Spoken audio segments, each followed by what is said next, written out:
नमस्कार साथियों। उम्मीद करता हूँ आप सब अच्छे होंगे। आज चाइल्ड केयर लीव पे चर्चा करेंगे थोड़ी सी। एक दाढ़ी वाले साथी ने वीडियो बनाया है जो मुझे कई सारे साथियों ने भेजा था, उस पर चर्चा करेंगे। उस पर चर्चा इसलिए भी करता हूँ, मैं कई सारे एक वीडियो को उठाता हूँ, देखता हूँ, चर्चा करता हूँ कि क्या क्या न्यूज़ लोग फैला रहे हैं और कैसे कैसे लगा रहे हैं न्यूज़। उसकी ऑथेंटिसिटी के बारे में आपसे इसलिए बात करता हूँ कि ताकि आपको हकीकत का पता चल सके।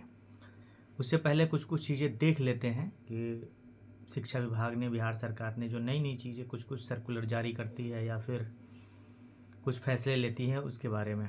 अभी शिक्षा विभाग ने जो प्राथमिक स्कूल हैं और मिडिल स्कूल, उसके लिए, उसके भवनों के निर्माण के लिए कई कई जगह पे अभी भी रूम नहीं है, बिल्डिंग नहीं है, उसके लिए 45 करोड़ रुपए जारी किया है कल शिक्षा विभाग ने। और ये उप निदेशक के सिग्नेचर से जारी किया गया है। कई सारे ज़िलों में स्कूल को 18 तक बंद कर दिया गया। 18 शनिवार है, 19 रविवार। अब सीधा स्कूल खुलेंगे बंद 20 तारीख को। ये बंद रहेगा 1 से लेकर के कक्षा 8 तक। ठंडी भी 2-3 दिनों से काफ़ी बढ़ गई है। और पटना, एक अच्छी खबर है कि पटना ज़िला ने अपने चयनित 45 स्कूलों के बच्चों के लिए उन्होंने ऐप के माध्यम से पढ़ाई की व्यवस्था शुरू करने का फैसला लिया गया है। उसके लिए पाठ्यक्रम तैयार हो रहा है। वो सरकारी स्कूलों में पढ़ रहे हैं, उसके साथ साथ ऐप के माध्यम से भी पढ़ सकेंगे। माइंड स्पार्क ऐप नामक ये जो ऐप है तैयार किया गया है। इसके माध्यम से इसको प्ले स्टोर से डाउनलोड करके बच्चे पढ़ सकते हैं। ये एक अच्छी पहल है। हो सकता है कि इसको पूरे बिहार में लागू किया जाए और सेलेक्टेड स्कूलों के बच्चे को इससे जोड़ा जाए। आगे की प्लानिंग, अभी इसकी शुरुआत हो रही है। आगे की प्लानिंग जो होगा आप लोग को पता चलेगा। 9वीं से इंटर के अभ्यर्थियों का एडमिट कार्ड जारी हो गया है। लगभग 12,90,000 अभ्यर्थियों का एडमिट कार्ड इस पर जारी हुआ है। उसके बाद और आज की स्कूल के जो कुछ कर्मचारी हैं, जो और आज की स्कूल ऐसे होती हैं जिसको जांच करके सरकार वित्तीय सहायता प्रदान करती है। इसको 390 की कोटि के तहत रखा गया है। इन लोगों ने सरकार से मांग की है कि उनकी आर्थिक स्थिति दयनीय है, स्कूल को जांचा जाए और थोड़ी बहुत जो भी बन सकते हैं, सरकार जो सहायता राशि नियमानुसार जो देती है वो सहायता राशि प्रदान करें। क्योंकि आप जानते होंगे कई सारे जो इलाके हैं जहाँ पे लोगों ने प्राइवेट स्कूल खोल रखा है, तो सरकार ने एक फ़ैसला लिया था कि इनको हम वित्तीय सहायता प्रदान करेंगे। उसी को लेकर के ये चीज़ें थी। और इनका एक प्रतिनिधि मंडल एक राज्यसभा सांसद से मिला है जो पूर्व केंद्रीय मंत्री भी रहे हैं। एक मामला आया था कल कि पूरे बिहार में कल भी और शनिवार यानी 13 तारीख के शाम में भी अटेंडेंस नहीं बन रहा था इस शिक्षा कोर्स पे।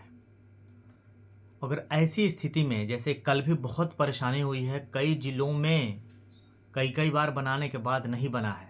कुछ लोगों ने 12 बजे बनाया, 1 बजे बनाया, 2 बजे तक भी लोगों ने बनाने में सफल रहे, लेकिन बहुतों का नहीं बना है। ऐसी स्थिति में कल के डेट में और 13 तारीख के डेट में अगर आपका पेमेंट काटा जाता है किसी भी ज़िला में, तो कृपया आप मुझे सूचित ज़रूर करेंगे, एक बार इन्फॉर्म करेंगे। अगर पेमेंट कट गया अगले महीने में, तो जो पेमेंट आने वाला है जनवरी का, कि 13 और 15 का अगर पेमेंट कटता है तो बताइएगा। क्योंकि ये सरकार की गड़बड़ी है, ये शिक्षा विभाग की गड़बड़ी है कि ऐप को सही से हैंडल नहीं कर पा रही है और बिना मतलब का इस ऐप को लाया गया है। इसकी ज़रूरत कोई नहीं थी।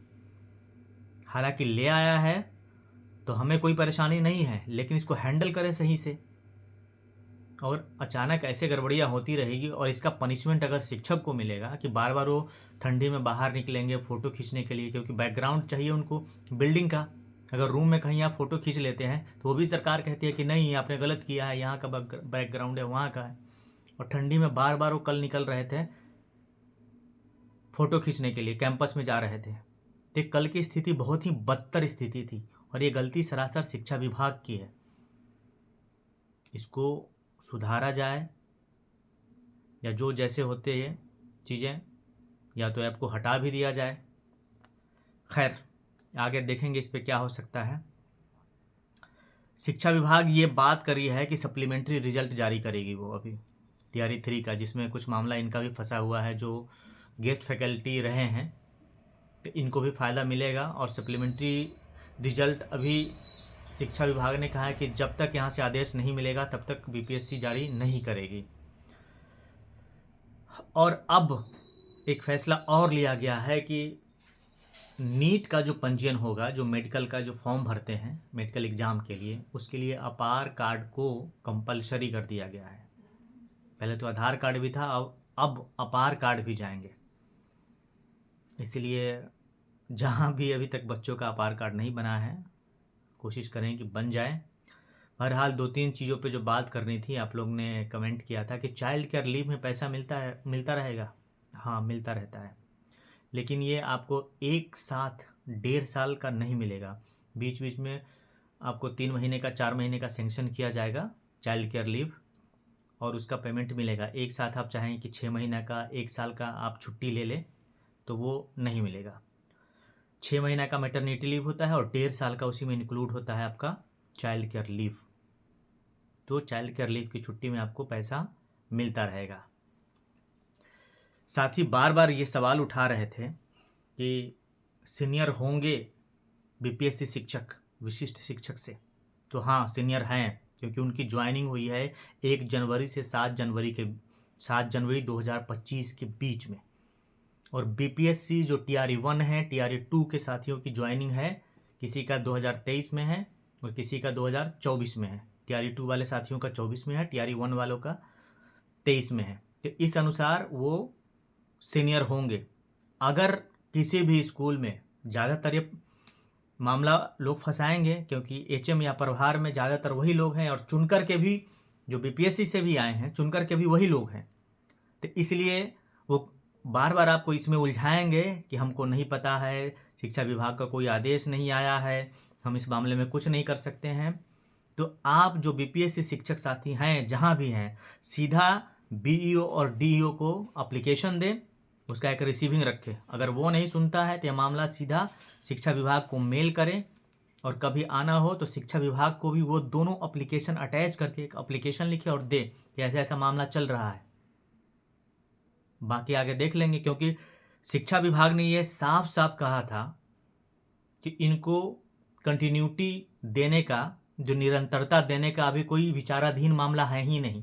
जब निरंतरता नहीं मिलेगा तो ये सीनियर नहीं होंगे बीपीएससी शिक्षक से। बीपीएससी शिक्षक ही सीनियर रहेंगे विशिष्ट शिक्षक से।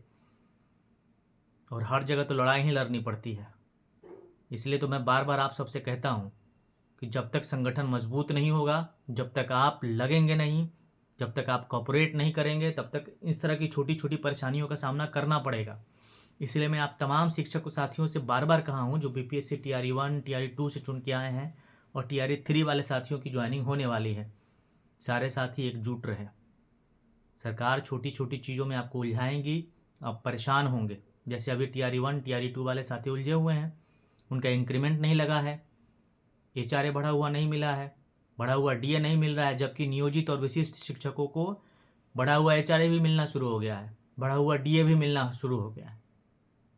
तो कैसे करेंगे आप? आपको लड़ना पड़ेगा हर जगह, जहाँ है वहीं लड़िए, डरने की ज़रूरत नहीं है। क्या करेंगे लोग?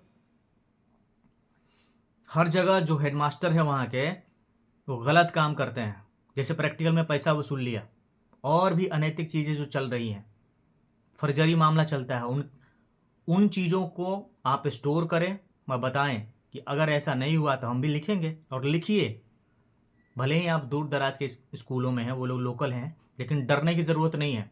वो कुछ नहीं कर पाएंगे। विशेष मामला होता है तो आप मुझे बताएं, सीधा यहाँ लिखेंगे, एसीएस महोदय को लिखेंगे, यहाँ डीओ को फ़ोन जाएगा। नहीं कैसे सुनेंगे? और साथी, जैसे एक दाढ़ी वाले साथी का वीडियो मैंने देखा था, वो बात कर रहे थे कि प्रोबेशन पीरियड 1 साल का होना चाहिए। ठीक है, बात कर रहे थे, अच्छी बात है। लेकिन उनको ये पता नहीं है कि लेटर कोई भी जारी होता है, वो लेटर जिस दिन जारी होता है उसके बाद लिए गए फैसले या उसके बाद भी लागू होता है, पहले से नहीं। प्रोबेशन पीरियड जो 1 साल वाला जो लेटर जारी किया गया था वो 22 फरवरी 2024 को जारी किया गया है।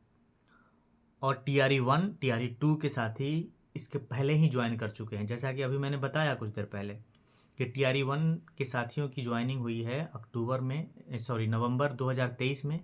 TRE 2 वाले साथियों की ज्वाइनिंग 22 के पहले लगभग लोगों की ज्वाइनिंग हो चुकी है। इसलिए वो लेटर TRE 1 TRE 2 वाले पे लागू नहीं होता है, TRE 3 वाले पे लागू होता है। वो लोग अपना RTI लगाएंगे TRE 3 के साथ ही। जब मुझसे अगर जुड़ गए तो फिर उनके लिए बात करेंगे हम कि इनका क्या होगा, इनका प्रोबेशन पीरियड 1 साल रहेगा या 2 साल। वैसा कुछ मामला हुआ तो TRE 3 के साथ ही कोर्ट जा सकते हैं अपने 1 साल के प्रोबेशन कराने के लिए, अगर सरकार नहीं देती है उनको TRE 3 के साथियों को 1 साल का प्रोबेशन। तो ये ध्यान रखें कि कोई भी लेटर जारी होता है उसके बाद के नियमों पे लागू होता है, वो उसके बाद के परिस्थितियों पे लागू होता है, पहले वाले पे नहीं। तो प्रोबेशन पीरियड 1 साल का 22 फरवरी 2024 के बाद जो ज्वाइन करेंगे उन पे लागू होगा। ये विशिष्ट शिक्षकों पे भी लागू होगा। वो चाहे तो 1 साल का प्रोबेशन पीरियड अपना क्लियर करा सकते हैं, लेकिन प्रोबेशन में तो उनको भी रहना है। इसलिए मैं कह रहा हूँ कि डरने की ज़रूरत नहीं है। अगर कुछ भी पंगा होगा, मामला DEO BEO तक पहुँचेगा तो उनकी भी ऐसी की तैसी होगी। और TRE 1 के साथ ही आपका तो 15 महीना लगभग गुजर चुका है, 14-15 महीने। इसलिए कुछ भी गलत होता है स्कूल में, आपके साथ शोषण होता है, आपको दबाया जाता है, तो डरने की ज़रूरत नहीं है। बाकी देखेंगे आगे क्या क्या हो सकता है। इसीलिए आप लोग यूनाइट हो, एक साथ रहें, वीडियो को शेयर करें, लाइक करें और सभी BPSC शिक्षकों तक पहुंचाएं। सभी शिक्षकों को जोड़ने की कोशिश करें। लेकिन दुखी इस बात के लिए रहता हूँ कि आप लोग वीडियो देख लेते हैं, सब्सक्राइब के मामले में वीडियो तो आ ही जाता है, देख तो लेते हैं, काहे का सब्सक्राइब करना, लेकिन इससे आपका कुछ घटेगा नहीं, काम तो कर ही रहा हूँ ना। इसलिए सब्सक्राइब करिए, लाइक करिए और शेयर करिए। सारे BPSC शिक्षक साथियों को जोड़िए, इसकी ज़रूरत आपको पड़ेगी, मैं बार बार कह रहा हूँ। फिलहाल इतना ही। और हाँ, जो साथी नए मेरे वीडियो को देख रहे हैं वो मेरे WhatsApp नंबर 9470255684 पे WhatsApp करें, टेक्स्ट मैसेज नहीं करें, WhatsApp करें। WhatsApp में 1-2 दिन में जैसे ही मैसेज टाइम मिलता है मैसेज देखता हूँ, फिर आपको रिप्लाई करेंगे, या ग्रुप से जुड़ना होगा तो आप जुड़ सकते हैं। Thank you. मैं अशोक क्रांति।